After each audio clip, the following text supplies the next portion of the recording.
Eu sou o Thiago Orsetti e você está assistindo mais um episódio do podcast Muretas.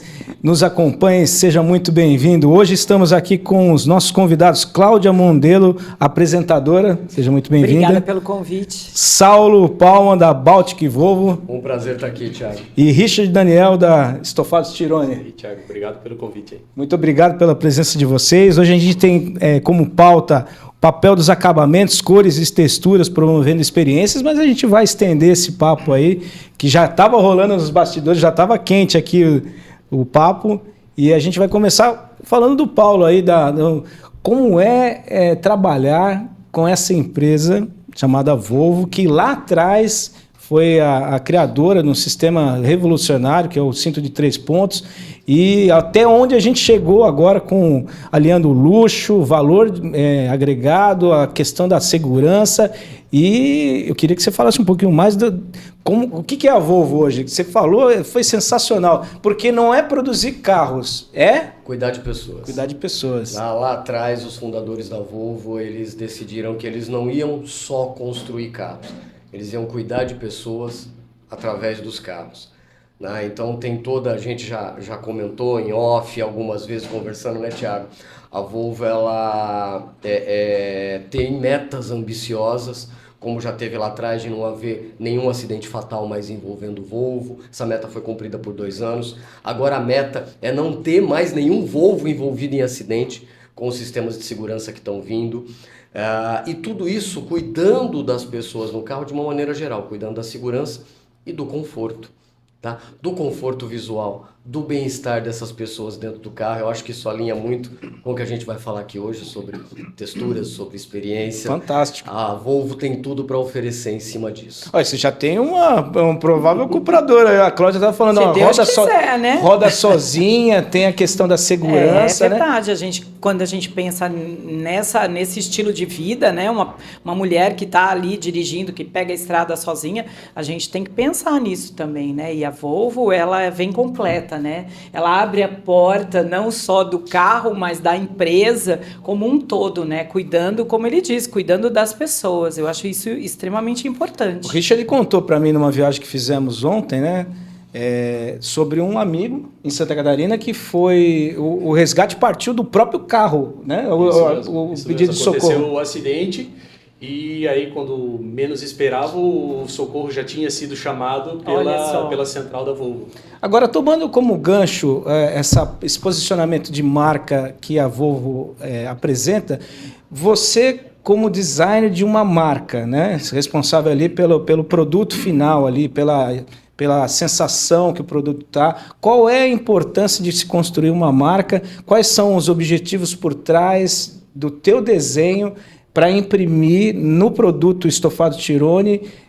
O que se objetiva? Conta um pouquinho para a gente. Primeira coisa para a gente começar a desenhar, a fazer um desenho de qualquer tipo de produto. Hoje eu sou designer de produto, mas eu estou desenhando estofados, né? Especializado em estofados. Mas qualquer produto que a gente for desenhar hoje, o que a gente tem que conhecer é a fundo o nosso consumidor, o nosso cliente. Um exemplo é da Volvo.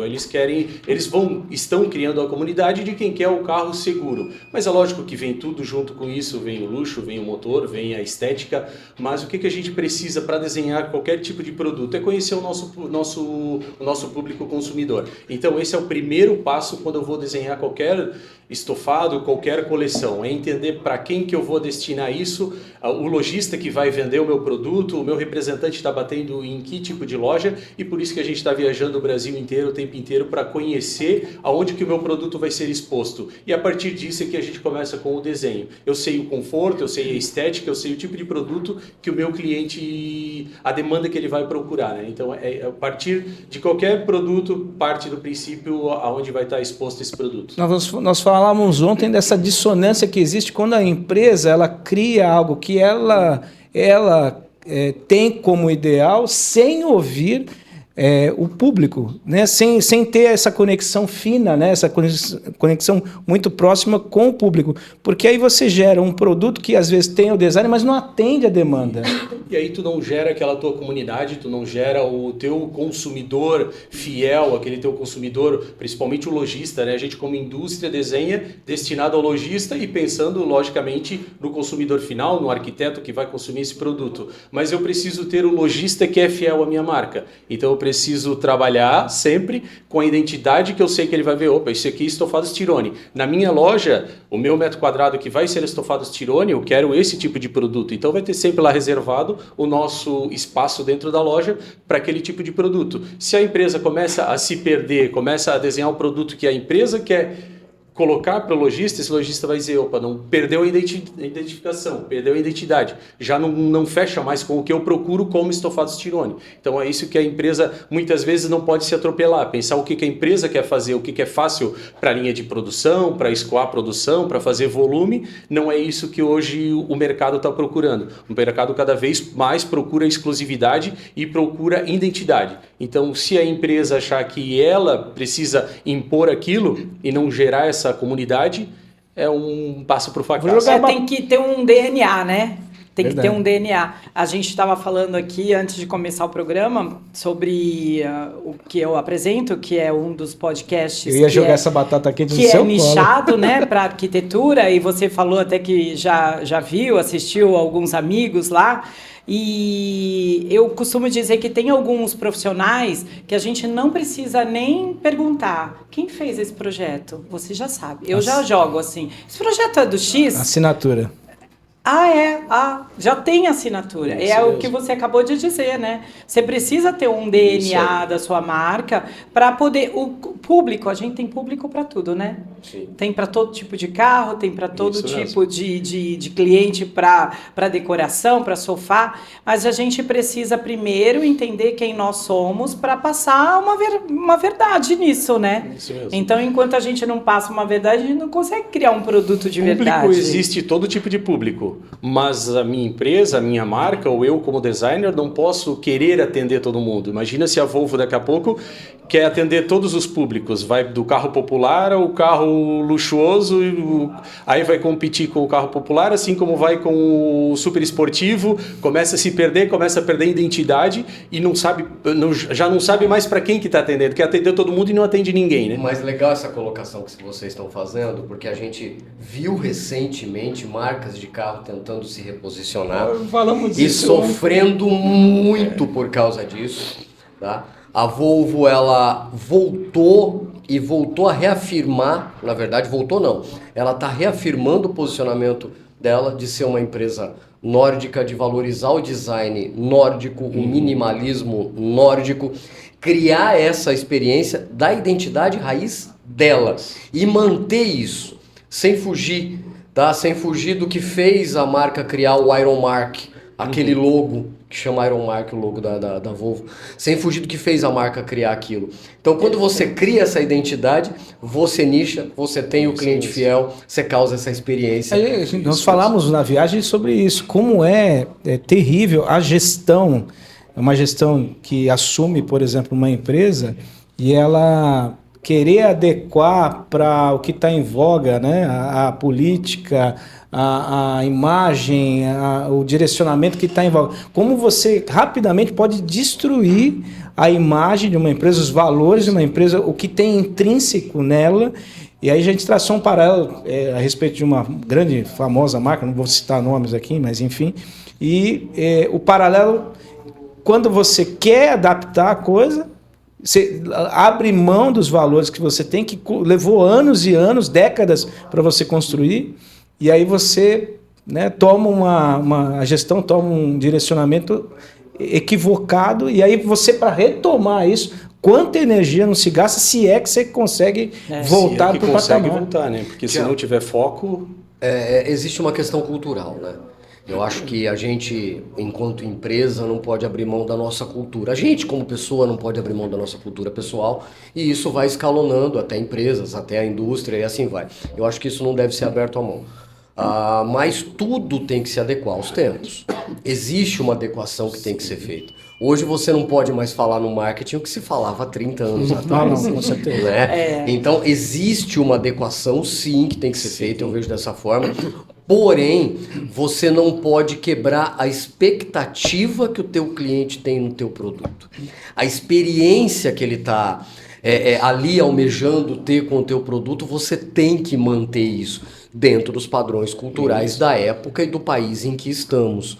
Tá? Uma marca, quando sai de um país, é lógico que a Volvo é uma coisa na Suécia, lá 95% da frota do que é vendido de carros no país já é eletrificado. Tá? Aqui no Brasil, a eletrificação começou há pouco tempo, é meio que uma novidade, explodiu, tá aí. Então, isso tem que ser tratado de uma forma diferente para criar uma experiência satisfatória e surpreendente para o cliente.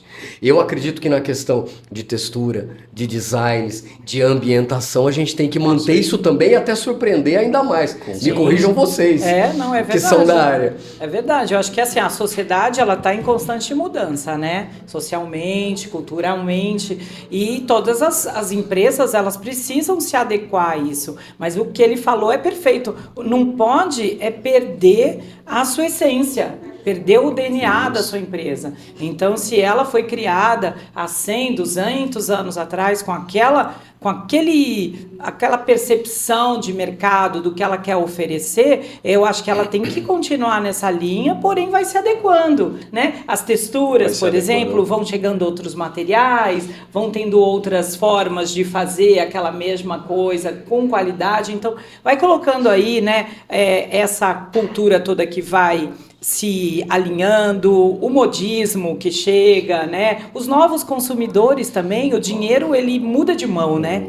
Ele muda de mão, então isso tudo é muito importante. A gente tem que sempre caminhar enxergando, sabendo quem é o nosso público, mas também entendendo a evolução e as experiências que eles vão mudando conforme a vida, né? Voltando para o meu mercado, que é o mercado de estofados, né? O nosso mercado moveleiro mudou muito com o pós-pandemia. Né? O pós-pandemia começou a entrar no mercado formas orgânicas, as cores mudaram para as cores naturais, um terracota, um azul, um verde, por quê? O pessoal começou a tentar trazer para dentro de casa, quanto mais essa imagem da natureza, do orgânico, do natural, então entrou os sofás mais arredondados, mais curvados e texturas mais encorpadas, um buclê, um canelado, porque isso tudo remete à natureza, te tira um pouco das telas, que a gente vive sempre numa tela, e isso traz muito uma perspectiva fria, né? Uma coisa muito liso, não existe textura, então cada vez mais a gente traz para dentro das residências isso aí para trazer o contraponto. A gente passa o dia inteiro na frente das telas, quando chega em casa quer um conforto, quer uma textura, quer um calor, né? Então isso tudo aí mudou com a pandemia, mudou demais, então a gente tem que se adaptar ao nosso público. O nosso público também tem uma faixa etária, né? Então o meu público de uma certa idade para outra, e ele vai mudando, daqui a pouco esse meu público aqui, que vamos botar que o meu público aí é de 30 a 60 anos, o que mais consome o nosso produto. Então esse cara que chegou nos 60 anos já mudou, ele já tem uma outra cultura, entrou uma outra cultura, uma outra visão desse novo público de 30 anos. Então eu tenho que acompanhar essa evolução, saber o que esse público consome, para saber o que eu vou oferecer também, né? Então a gente sabe que gerações, daqui a algumas gerações, esse pessoal que está nascendo hoje, uma hora ele vai ser o consumidor do estofado. Sim. E quando ele consumir esse estofado, o que esse cara vai procurar? Olha, ele está nascendo hoje num momento de inteligência artificial. Enquanto nós nascemos lá atrás, que nem o telefone celular existia. E passamos por tudo isso, então nós consumimos um produto. Esse público vai consumir o que daqui a alguns anos? E é isso que a gente tem que estar sempre acompanhando. Saber identificar qual é o nosso público, mas saber também a evolução dele, né? Mas você vê as similaridades. Você está falando, se você converter exatamente o que você falou para o mercado automotivo, vai casar. O que aconteceu com o interior dos veículos da pandemia para cá, com o exterior também, mas eu acho que o impacto maior foi nos materiais usados, madeira natural, como a gente está falando. Eu estava pensando justamente isso, no link aqui dos dois. Foi perfeito a colocação que ele fez, porque eu acho que agora faz a gente pensar, não é só um mercado que seguiu essa linha. Talvez seja uma necessidade, Sim. o inconsciente coletivo buscando essa necessidade, né? Reflexo de uma passagem por um evento traumático mundialmente, que foi a pandemia. E fez as pessoas enxergarem nos dois sentidos aqui, né, tanto do moveleiro quanto do automobilismo, fez as pessoas enxergarem que aonde elas moram, aonde elas sentam para dirigir, então quiseram, além de trazer a natureza e tal, né, os novos materiais, elas quiseram o conforto. Porque até então a vida da gente era tão corrida que você comprava um carro, o custo-benefício era bom, que ele era bonito, ele tinha um ótimo motor, tinha, né, um mercado bacana, comprava um sofá que era bonito, que ficava legal ali, que era confortável. Mas assim, será que tudo aquilo era vivido? Não era vivido. A gente só passava, entrava no carro, ligava automático, chegava em casa, via uma televisão e ia dormir, porque a vida era muito corrida. A pandemia deu uma pausa. Como eu tive contato com inúmeros profissionais aqui de diversos segmentos, eu evito, porque é recorrente, naturalmente recorrente. O assunto pandemia, ele foi profundamente... Ele tocou profundamente todos nós em todos os segmentos, seja ele qual for. E ele fez profundas mudanças nos conceitos que haviam de todos nós. Ele mudou a percepção de valor do interior das casas, ele mudou a percepção de valor da ostentação, porque muitas vezes a pessoa tinha uma casa caindo aos pedaços e ostentava um carro zero. Como ela ficou enclausurada e viu a morte de perto, ela falou, eu vou repensar o meu interior, eu vou ter mais conforto dentro da minha casa. As pessoas passaram passou a ter um outro valor. Assim como o carro, um carro com mais conforto para pegar uma estrada e poder passear com a família, viver, aproveitar a vida como ela deve ser aproveitada, então, sair, ter experiências fora de casa, levar os filhos, a gente falou disso. Mudou completamente a visão do luxo, né? O luxo, o que é? O luxo é a possibilidade de escolha, né? O luxo nada mais é do que a possibilidade de escolha, porque o que é luxo para mim pode não ser luxo para um, para outro. O luxo muitas vezes para um, para outro é aquilo que berra e para outro é aquilo que é o mais minimalista possível, o mais simples possível. Mas o que é o luxo hoje? É o tempo, né? Como ele estava comentando que hoje numa XC90, né? Ela tem o acabamento que é lixado à mão, isso é luxo, porque é tempo. Alguém teve ali lixando à mão aquele produto e me entregou isso. Tem a exclusividade, isso é o luxo também, né? Então a originalidade, o artesanal, o feito à mão, aquele que alguém dedicou um tempo para fazer, isso é luxo. Né? Não é mais aquela coisa que luxo somente para mostrar. O luxo hoje tem que contar uma história, né? Não é simplesmente um produto, é uma história. O luxo está cada vez mais silencioso. Né? O luxo está, por isso que eu até falei daquela de abrir a porta nesse sentido, no silêncio. Ninguém precisa gritar, vem aqui, vem conhecer o Volvo, que ele é maravilhoso. Não, você abre a porta e mostra os detalhes muito no silêncio. O luxo hoje ele passou a ser isso, né? Ele passou a ser muito mais vivido do que mostrado. Justamente. Então essa mão, você vê quantas coisas mudam na sociedade, né? Pós-pandemia então, né? Porque eu acho é a nossa primeira, porque nós tínhamos tido uma pandemia há 100 anos atrás, né? Então eu acredito que ensinou para muita gente. Eu sou apresentadora de um podcast de arquitetura, muito nichado a esse segmento, e eu ouço muitos arquitetos falarem sobre isso, sabe? Sobre a mudança da vivência da casa, do que as pessoas precisam.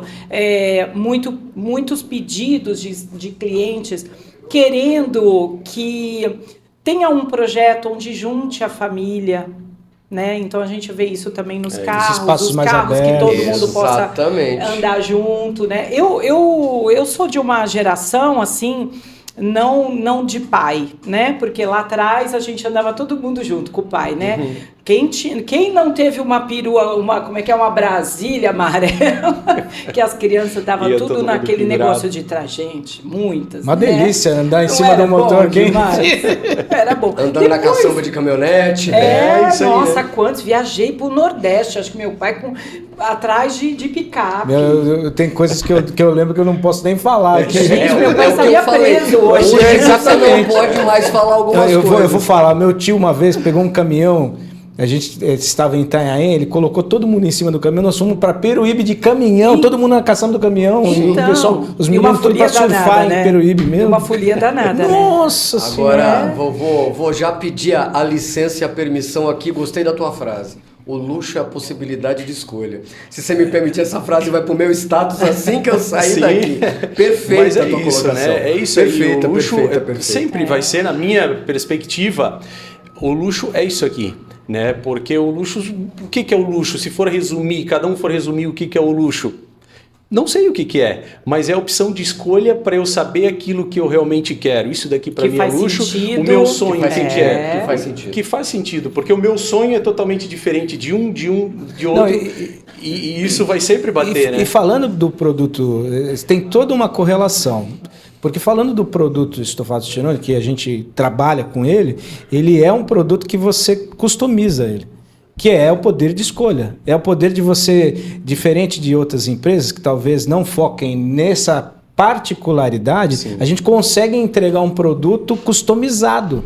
Ou seja, se você tem uma demanda particular e tem essa opção de escolha, com o produto você consegue. Com o produto estofado Tirone você consegue. Sim, você consegue ir na minúcia. Porque cada pessoa tem uma forma de enxergar o que é bom para si dentro de um carro, de um mobiliário, em vários aspectos. Tem gente que já chega, já vai passando a mão, que é aquela pessoa que gosta mais de texturas. Tem aquela pessoa que ela gosta mais do brilho. Então, assim, tem um produto que possa se adequar ao seu público, não é a questão que a gente falou anteriormente, né? Abrir um leque gigantesco para todo o público, fazer do popular Não, tem que ter a identidade. Alto luxo. Não, tem que ser focado. Mas dentro daquele foco, ter essas possibilidades. Eu acredito que na Volvo, né, você acabou de falar na sua empresa, mas que também a gente possa, olha, Saulo, eu não quero o painel dessa forma. Eu posso ter? Pode ter. Então, isso também né? E falando de tempo, o tempo fez com que a gente teve essa percepção que a gente precisa das coisas que nos atendam, que é a nossa casa. Minha casa é meu templo. Minha casa é meu templo. É ali, o meu luxo total é a minha casa. Talvez esse valor tenha se perdido em algum momento, mas ele voltou muito forte depois do enclausuramento proporcionado pela pandemia. A gente começou a olhar melhor para esse tempo dentro da sua casa, o que faz sentido para você, dentro do carro que eu vou viajar. Seja comigo, sozinha, seja com a minha família, com os meus amigos, mas a gente teve uma preocupação maior, né, de usar esse luxo, que é o tempo, a nosso favor. Então, eu acho que quem ainda não se conscientizou que o luxo é isso, desculpa, mas está perdendo tempo na vida, porque o luxo não é sair com um emblema gigantesco de uma marca, não é gritar para vender essa marca. Não, ele é silencioso, ele vai mostrar para você, sutil, que você precisa daquilo para melhorar a sua qualidade de vida, para melhorar esse seu tempo. E olha que legal o que você falou, algumas marcas da área automotiva estão silenciando quem está gritando com as marcas. Né? A gente sabe, a gente está ouvindo. Nós tivemos aí tal pessoa comprou um carro X, né? Aí a marca foi lá e falou, não, você não vai ter esse carro não, vem cá, eu compro, quanto você quer? Você pagou 1 milhão, eu te pago 2, você pagou 10, eu te pago 20. E abriu uma polêmica gigante, Dá né? o carro de volta que você não pode ter esse carro. Porque não faz sentido para a marca, né? Dinheiro não é tudo, essa entende? visão sai fora do que a marca tem como comunidade, como cultura, né? E quando não faz parte, realmente tu tem que dizer assim, esse não é o momento. Por causa de uma venda, quantas eu posso perder? Exato. Por causa de um consumidor, quantos eu posso perder? E a gente vê várias marcas, seja ela de roupa, seja ela de carro, que entraram nisso e o consumidor, que era o consumidor de antigamente, passou a não ser. Se a marca passou a faturar mais, aí eu já não posso julgar. Mas que perdeu aquele público que era o público histórico para depois agora ter um novo público, isso é certo. Tem e uma visível. marca de roupas, inclusive, fazendo um rebranding, né? refazendo o logo e tudo mais, porque o logo... Pra descolar, né? Justamente. Muito provável é da marca que eu levo como referência, que a gente não vai citar, mas eu gostava muito de consumir e passei a não consumir mais porque não fazia mais. De consumidores. Já não me entendi. Eu já não me via mais como um consumidor, já não me via mais... Olhava e dizia, essa marca já não... Eu já não faço mais comigo, parte disso. Não faz talvez parte. Nem que não combine mais comigo, mas talvez a marca não me vê mais como consumidor. Então já não chegou o momento de não consumir mais. Saulo, para a gente fechar nosso... Infelizmente, tudo que é bom... Já acabou? Como assim? Já. Quando o negócio está esquentando, aparece o produtor aqui e fala... Acabou nosso tempo. E, Saulo... Se você tivesse que fechar aqui, quais são suas considerações finais diante do nosso bate-papo? Já de antemão, já te agradeço mais uma vez a tua presença. Sempre muito bom ouvir você conversando, o teu conhecimento é muito grande. Imagina, eu que agradeço o convite de vocês sempre, um prazer estar com todos vocês aqui. Só gente boa, gente de conhecimento, agrega muito pra gente estar aqui. Mas assim, para finalizar, eu digo isso, eu acho que a gente tem que criar experiência hoje para o nosso cliente e para as pessoas, seja numa ambientação ou seja numa simples conversa. É a experiência que faz a diferença. Então, eu acho que é essa lição que fica dessa conversa nossa aqui. Legal. Cláudia? É isso, ele tocou num ponto que nós falamos muito sobre aqui, né? Sobre o luxo, o tempo, né? Que é isso. E eu acho que nós devemos ser aquilo que realmente faz sentido para nós, ter autenticidade no consumo também, né? Naquilo que a gente consome e não para mostrar. Eu não posso ter um carro, uma casa para mostrar para o outro. Não, eu preciso ter para mim, para aquele meu conforto, para aquele meu luxo. É o tempo, né? O tempo que a gente está ali. E eu, como apresentadora de podcasts, que a gente precisa ter tempo para parar, para ouvir, para assistir, né? Eu acho isso fundamental, porque aprender, ter conhecimento, ouvir o que as pessoas falam, isso é muito importante. Então, também convido a todos vocês a assistirem o Mais Arquitetura Podcast. O Talk Delas convida também, que está voltando hoje, inclusive, mas quando isso for ao ar, ele já voltou, a terceira temporada. Dois nichados, um é de arquiteto e um é só de arquitetura, é bem nichado, e o outro, o Talk Delas Conexão, que é o presencial, é só para mulheres. Desculpa, rapazes, não vou poder convidá-los. O Clube da Luluzinha. Mas temos lá 70, 80 mulheres, assim, formadoras de opinião, consumidoras, né, pessoas muito bacanas. E o Talk Delas convida, que é o podcast, ele é para todos. Eu recebo todos, de todas as linhas profissionais, de todos os pensamentos, políticos de todos os lados. Ali é uma conversa aberta, uma conversa para a gente informar, inspirar. Então a gente precisa ter isso também, ter o tempo, né, que a gente falou muito aqui. Isso é uma coisa que está...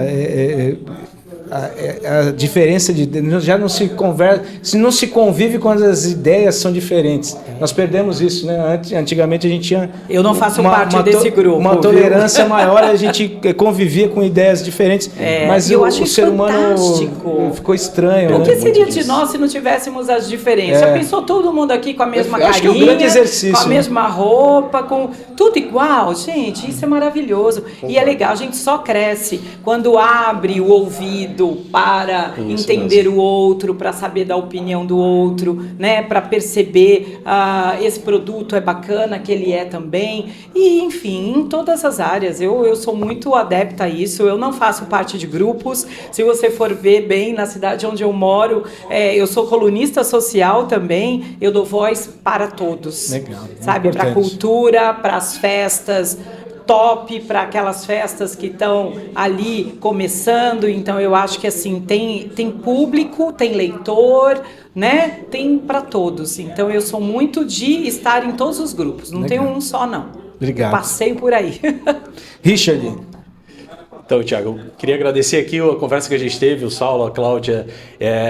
Faço das palavras, das considerações de vocês as minhas também e agrego um pouco mais, porque a gente veio aqui para falar sobre formas, texturas, cores. Falamos pouco disso diretamente, mas é uma conversa que vai e passa por todo o mercado, porque a gente passa pelo luxo, passa pelo consumo, passa pelo geral, mas no final o que a gente está falando? Do ser humano, da evolução do ser humano. Falamos sobre tudo isso, mas tudo isso acompanha a evolução do ser humano. Então tudo que a gente fala, tudo que a gente vê, nós estamos pensando em pessoas. E é isso que a gente tem que se preocupar cada vez mais, principalmente nós eu principalmente falando em desenvolvimento de produto, o que a gente precisa pensar é sobre o ser humano, é saber de que forma que esse meu público vai consumir, mas de que forma que eu posso agregar na vida de cada pessoa. E é isso como um vendedor de carro, como colunista, como comunicador, como vendedor de imóveis que a gente é sempre pensando isso, tentando cada vez mais agregar ao mundo, né? Agregar cada coisa que a gente faz pensando do que a gente pode fazer melhor. E é isso aqui o que a gente fez, né? Uma conversa que poderia ser talvez uma conversa num grupo de WhatsApp, mas quanto ia evoluir essa conversa? Ia ser uma conversa ali fixa sobre um tema, falar simplesmente sobre aquilo ali. Aqui a gente ficou 30 minutos, acho que deu 40 minutos de conversa, que passou como se fosse 2 minutos, muito rápido, porque nós estamos vivendo a vida real, né? E é isso que cada vez mais a gente tem que levar em consideração. Perfeito, e trazer essa importância. Nenhuma inteligência artificial vai substituir o olho no olho, a sensibilidade, o bate-papo, um bom papo, pessoas inteligentes. Você falou de uma coisa legal, vou até fazer um comentário sobre isso, sobre inteligência artificial. No último talk delas, presencial, nós sempre convidamos alguém para vir falar sobre um tema. No último, veio uma colunista de uma grande emissora aqui da nossa cidade falar sobre isso. E tudo que ela falou, porque é uma ferramenta muito bacana para ser usada, quando a gente sabe, tem consciência do uso, mas a ferramenta, ela não vai poder proporcionar nada de bacana se você não tiver o conteúdo para alimentá-la. Então, você tem que ter essa capacidade, sabe, de entendimento do ser humano, de entendimento do seu produto, do assunto que você gera, para que você alimente essa ferramenta e ela traga bons resultados para te ajudar. Sem dúvida. Mas ninguém agregar, pode substituir o ser humano. Mas não para substituir. E eu fico muito orgulhosa de ter 2 pessoas assim que falaram tantas coisas maravilhosas aqui do meu lado hoje. Eu agradeço em nome do Podcast Muretas, agradeço muito a presença de vocês, foi um prazerzaço. Quando é bom, vai rápido. Acaba rapidinho. Se estala o dedo e acaba. E você que está aí nos assistindo, por favor, nos siga, compartilhe o nosso conteúdo, deixa o seu like, comenta, faz o seu comentário, não esqueça de deixar o seu comentário, quem que você quer ver, quem que você quer que retorne, é muito importante a sua participação e eu agradeço em nome de toda a produção a sua atenção e o seu tempo. Muito obrigado a todos, Saulo, Cláudia e Richard. E se liga que tem muito mais por vir aí. Fica de olho no Podcast Muretas. Um grande abraço.